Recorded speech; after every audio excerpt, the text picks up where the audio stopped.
Hermanas, hermanos, muy buenas tardes nuevamente, como cada 8 días, con el fin de beber un poquito más de ese jarrito de agua en el camino que le pidiera en el pozo de Jacob a Jesucristo la mujer pecadora samaritana. Vamos a continuar bebiendo de él un poquito, una página, si ustedes gustan, cada 8 días, una gotita, pero no dejar de beber para ir creciendo y comprendiendo lo que verdaderamente tendrá un día que llegar a ser la iglesia.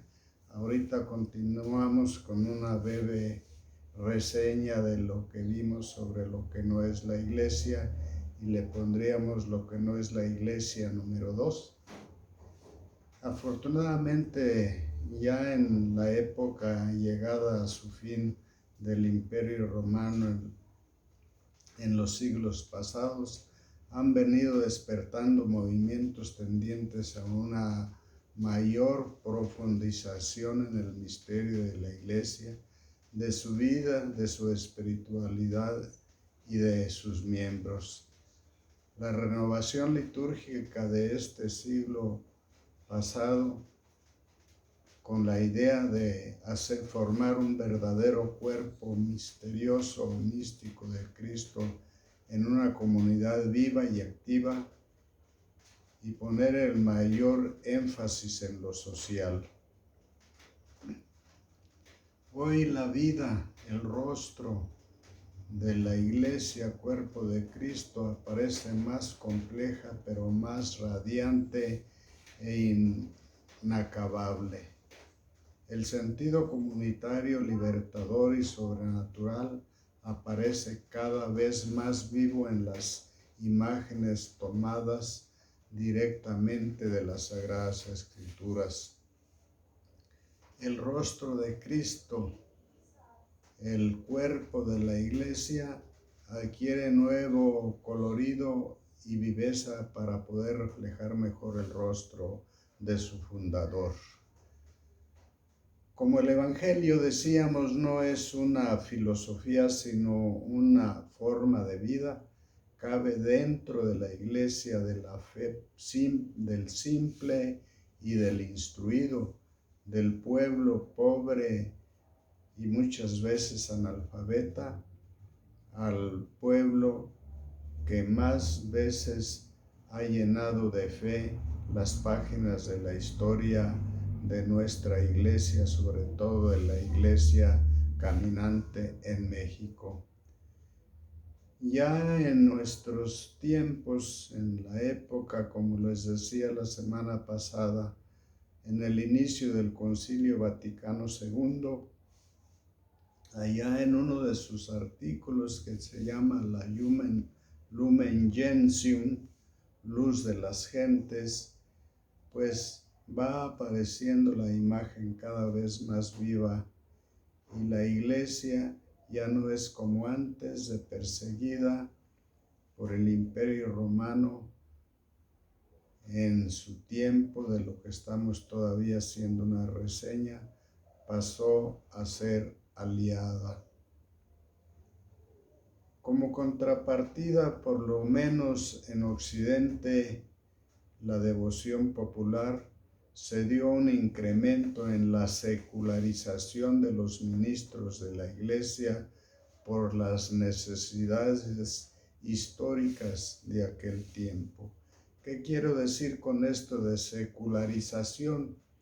Bueno, a veces los seglares queremos parecer seculares, queremos ser sacerdotes, a veces queremos aparentar ser sacerdotes sin serlo, y a veces algunos sacerdotes, ojalá y fueran todos, pretenden secularizarse, o sea, ponerse en los papeles, en los zapatos del papel de los de abajo, de la plebe, como decíamos hace 8 días, del vulgo, del pueblo de Dios. para preservar lo poco de paz y seguridad que quedó al resquebrajarse el Imperio Romano. En Oriente se da al emperador cada vez más carácter sagrado, de tal forma que por conveniencia se cree un vicio y se da tal forma que llega a considerarse incluso un vicario del rey Mesías y se le unge a los antiguos, como se ungía a los antiguos reyes, se ungían por el Papa, y si no era posible por el Papa, por algunos obispos de las iglesias particulares. Llegó a extremos intolerables en la Rusia de la época del zarismo, de los zahares. Sin embargo, en Occidente, desde el año 800 después de Cristo, se generaliza la costumbre de coronar a los reyes de manos del Papa o de los obispos, con el fin de adquirir cierta influencia en el pueblo y recibir la confianza de éste. Esta sacralización del poder, que entrañaba una estrecha alianza entre sectores de la jerarquía eclesiástica y el Estado, fue considerada por los primeros cristianos de ese tiempo una ayuda valiosa para conseguir mejor que sus planes funcionaran, para meter más la fe en el pueblo, en la gente de abajo. Así, el Estado como la Iglesia dan una garantía magnífica de su estabilidad, pero esta alianza era un arma de dos filos y con el tiempo se había de manifestar su extrema peligrosidad.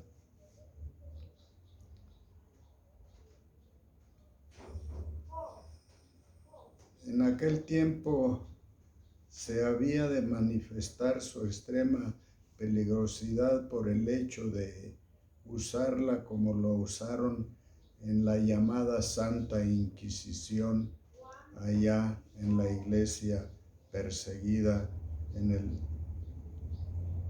el tiempo de la llegada de los primeros misioneros franciscanos, agustines y de otras congregaciones que contribuyeron ciertamente en mucho a la conquista de México, metiéndole la fe en Cristo.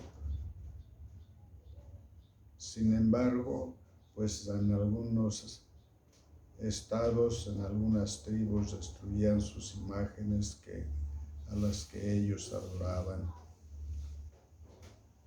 Era la manera de mantener a toda costa la unidad de la gente, la unidad de la iglesia. Nuestra gente siempre fue noble y siempre se dejó llevar por aquellos que creyó que sabían más que ellos. La razón profunda de que la iglesia de ser una es que hay una sola revelación, un solo Cristo que la transmite y por tanto una sola comunidad que la recibe. Ignacio de Antioquía lo expresa así cuando escribe: allá donde está Cristo está la Iglesia Católica. Esto lo dice en un escrito a la diócesis de Esmirna. Es la primera vez, hacia el año 106 después de Cristo, que aparece el término católica para expresar la esencia íntima de la Iglesia como expansión en el mundo entero. en la tierra ser el cuerpo místico, misterioso de Cristo. Es así como se cumple cada vez más aquel mensaje del libro de los Hechos de los Apóstoles, donde les dice: vayan y bauticen a todas las naciones, bautizándoles en el nombre del Padre y del Hijo y del Espíritu Santo, y enseñándoles todo lo que han aprendido de mí. Mismas palabras dirá San Juan el día de Pentecostés, cuando envía también a sus discípulos el Espíritu de Cristo, que desciende sobre ellos con el mismo mandato: cristianizar al mundo entero. Hay una sola revelación, repito, un solo Cristo que la transmite y por tanto una sola comunidad que la recibe. Es la primera vez. Decimos que es llamada católica y así es reconocida como la Iglesia Madre, Iglesia Católica. Con la paz constantiniana de allá por los años 303 en adelante, se creó una situación nueva en la Iglesia que poco a poco fue cambiando su rostro. El cristianismo proscrito y apartado del mundo pasó a ser un elemento importantísimo en las decisiones políticas de la sociedad. Llegó a ser un cristianismo oficial. Recordemos a Hidalgo, recordemos a Morelos en estos días en que también debemos pedir por ellos, porque gracias a ellos tenemos patria, tenemos religión y tenemos una libertad en curso. Y llegó a ser un cristianismo tan oficial que Morelos, en el Congreso en la Junta de Zitácuaro, aboliendo la esclavitud, da como orden que la Iglesia sea la Iglesia Católica, la Iglesia fundada por Cristo, y después lo repitiera en el Congreso de Chilpancingo. Con ello se convirtió de un cristianismo de convencidos y practicantes en un cristianismo de multitudes. Esto se ha afianzado con la práctica pronto generalizada del bautismo de menores, de niños recién nacidos, generalizada ya a contingentes masivos que recibían el bautismo en multitudes. Hermanos, a lo largo de la historia, la Iglesia siempre ha sido perseguida, ha sido criticada, ha sido mal juzgada y enjuiciada, a veces con razón, a veces sin razón, pero recordemos que Cristo mismo así lo dijo: la Iglesia siempre será perseguida, pero jamás vencida. Pero nosotros tenemos que darle ese rostro que la gente quiere ver desde dentro, desde nuestra iglesia particular. Nuestra iglesia particular es nuestra parroquia, es nuestro hogar, es nuestro ambiente de trabajo, es nuestro ambiente en el deporte, con las amistades. Tenemos el deber de hacer iglesia, que donde nos vean digan: en ti veo el rostro de Cristo. Ojalá, hermanos, que cada vez vayamos descubriendo más en nuestra iglesia particular el rostro de Cristo. A lo largo de la historia no han dejado de siempre No han cesado siempre las tensiones entre concepción de iglesia de practicantes y una iglesia multitudinaria. En la medida que se extendía la iglesia por los territorios del Imperio Romano y en nuestros días en el mundo entero y sobre todo aquí en nuestro México y tras las fronteras de América Latina, tenemos que hacer presente todos el rostro de Cristo. San Agustín menciona la Iglesia Católica allá por los años 383 al 430, 240 veces como la iglesia que Cristo fundó, como la iglesia que tenemos que seguir construyendo, que aún no está terminada. Y recordemos que nuestro pastor Cristo nos dijo: hay otras ovejas fuera de este rebaño, pero llegará el día en que todos formemos un solo rebaño. Hermanas, hermanos, entonces podremos decir que la iglesia está terminada cuando todos sigamos al mismo Cristo en el mismo cuerpo. Ojalá y que nos sirva y que poco a poco vayamos considerando la palabra iglesia como algo que existe, que no es una ficción, y construyámosla cantando: a edificar la iglesia, a edificar la iglesia, somos la iglesia que fundó. Yo soy iglesia, tú eres la iglesia, iglesia peregrina del Señor. Cristo es la iglesia, María es la iglesia, el Papa es la iglesia del Señor. Vamos en ella, vamos con Cristo, caminando por la iglesia del Señor.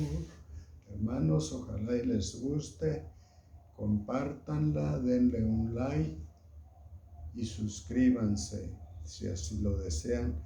La próxima semana ya con esta terminamos la breve introducción a lo que no es la iglesia.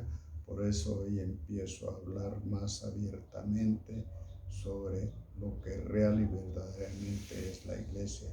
Que Dios los bendiga. No se pierdan el próximo video la próxima semana y monitoreado por la misma persona. Que Dios los bendiga.